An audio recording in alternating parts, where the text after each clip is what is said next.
Hey everybody, welcome to this week's Gear Gab. We're talking about the Helix, as I continue to say, my favorite piece of guitar equipment on the market.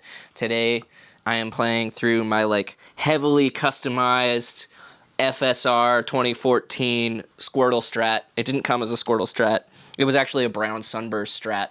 It's now a Squirtle Strat, and it's one of my favorite possessions of all time. So today we want to go over how to kind of mix the Helix with a band, because a lot of people I know that run Helixes are like, I really like the way it sounds when I'm sitting at home and I got my headphones on or I'm recording with it or whatever, but then when I go to run it with my band, I don't have the same sort of girth or whatever. I don't pop out the way I would, when I'm using my normal, amp and pedal board rig. So I'm going to go over a couple of tricks I use, because the Helix, I like to think of it like it's amazing live, but the way everything's kind of set up is it's kind of like a plug-in, like you would record with in Pro Tools or Logic or whatever. So I kind of like to approach it using that mindset, come at it as like a producer rather than as a guitar player. So this is sort of my clean tone. I'm running the Princeton model.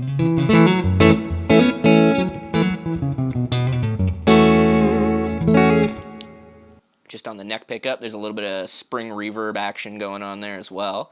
So the first thing I like to do is load up an EQ, which I've done already here. And I'm going to just go in and just kind of cut some of the low frequencies. If you go into the second page, there's this low cut knob. I like to take off up to about 80 hertz, unless you're like, you never really need 80 hertz. 80 hertz is just kind of rumbling sounds, and they're just going to get in the way of your bass player and your kick drum and all that stuff. You can see I'm using my audio engineer mixing brain when I'm approaching this. So I take out a little bit of that, maybe even up to 100 if I'm not playing an 8-string guitar or anything.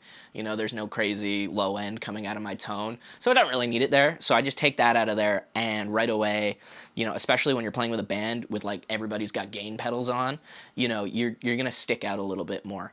The other thing that's worth mentioning is I'm putting all this stuff after all my effects. So once all my reverbs and my delays and my chorus and all that junk is done in the signal chain, then I throw down this EQ, and that's kind of where I sculpt out the tone so that it's going to fit with my band.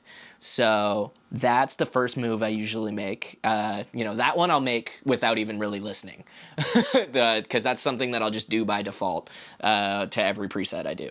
The next thing I'm going to do is kind of listen to the bass player and the other guitar player, the singer. Are you playing with a singer that's got kind of a lower voice, right? In which case, do you kind of want to sculpt out a little bit more of the low mids where the vocals live, and kind of make sure that you're not stepping over what they want to hear, because unfortunately that's all people seem to want to hear is the singer these days. I don't know what it is.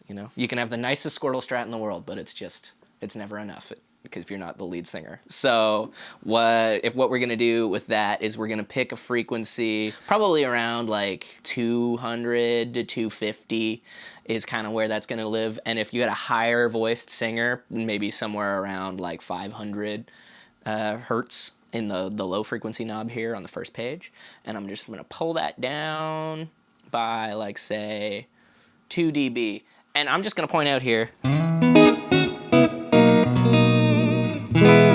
drastically affecting my tone. It's not making it so that my tone is entirely garbage all of a sudden, right? It's just taking out the stuff that doesn't really need to be there, right? Either because it's not audible or it's going to be in the way of what the other musicians you're playing with are going to be like. And then once I've kind of sorted out my low mids, what I'll do is I will pull up the highs a little bit, just to give you a little bit more sparkle, right? Because when you got a drummer hammering away on some cymbals, you kind of want to pop up above that a little bit. So that I'll usually go about 10 kilohertz in the high frequencies on the second page, bring that up by 1 or 2 dB, and then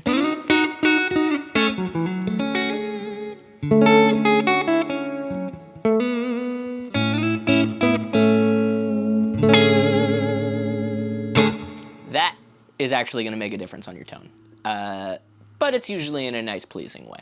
So I'm going to do a little bit of that, and then that's kind of how I like to start with setting my EQ. But, you know, like I said, you kind of want to listen to how your band is. Like I say, if you're in like a kind of a doomy, sludgy metal band and you're all playing in like low tunings, or you got 7, 8-string guitars, 5-string basses, that sort of stuff, and you want to, sometimes taking out some of that low end is a good way to kind of sit above the mix, because there's a lot of extra sound that doesn't really need to be there.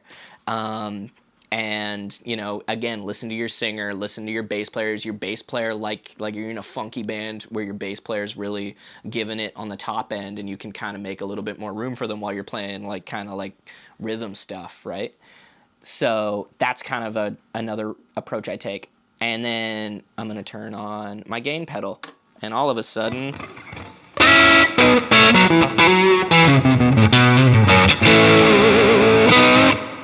I'm way louder than I was before because there's a gain pedal on. And that's something that normally you just kind of got to deal with when you're running an amp and pedal kind of setup, because, you know, you turn on your gain pedal, all of a sudden your signal's dirty and it's louder, and you got to kind of balance the volumes. On the Helix, you don't really got to do that because you can approach it like a producer, and when I'm a producer, I just throw a compressor on everything. So I just throw a little compressor. I'm using the LA Studio comp, which is based off like I think an LA 2A from Teletronics. And I throw that just right on the end of my signal, and I am not being aggressive with it. That is the key here, is I'm putting it in limit mode, which is the more aggressive version of it, but I'm taking the peak reduction down by just a little bit, down to about 4 or 5, about halfway. Kind of just matching up my gain so that basically what I'm doing is making it so even when I turn on my gain pedal, I'm not having a ridiculous boost in volume that kind of screws up the mix of what I'm playing. It's just going to kind of give me the next sort of dynamic tone that I need, but it isn't really going to hurt what I'm doing. And if I'm really concerned about it affecting my clean tone, what I'll do is I'll just assign this compressor to the same or to the same foot switch, I should say, as the distortion. So I'll press and hold there, and I'm going to merge the assignment, and bam. And now my overdrive and this compressor come on at the same time and kind of give me a nice sort of, you know, when it's set correctly, it'll give you a nice sort of level tone when you're switching between them. And that's something, you know, you're not going to all of a sudden go so loud that you're feeding back, or, you know, it's not going to, you know, you don't have to set it so it's like super high gain, but your volume is like 1 so that you're not hurting any ears or anything. So that's just a couple tricks I like to use in the Helix to kind of mix myself with a band a little bit better. And yeah, that's pretty much it. Thanks for watching, guys, and tune in soon for more FB Gear Gab stuff. Please like and subscribe, and yeah, we'll see you next time. Thanks for watching.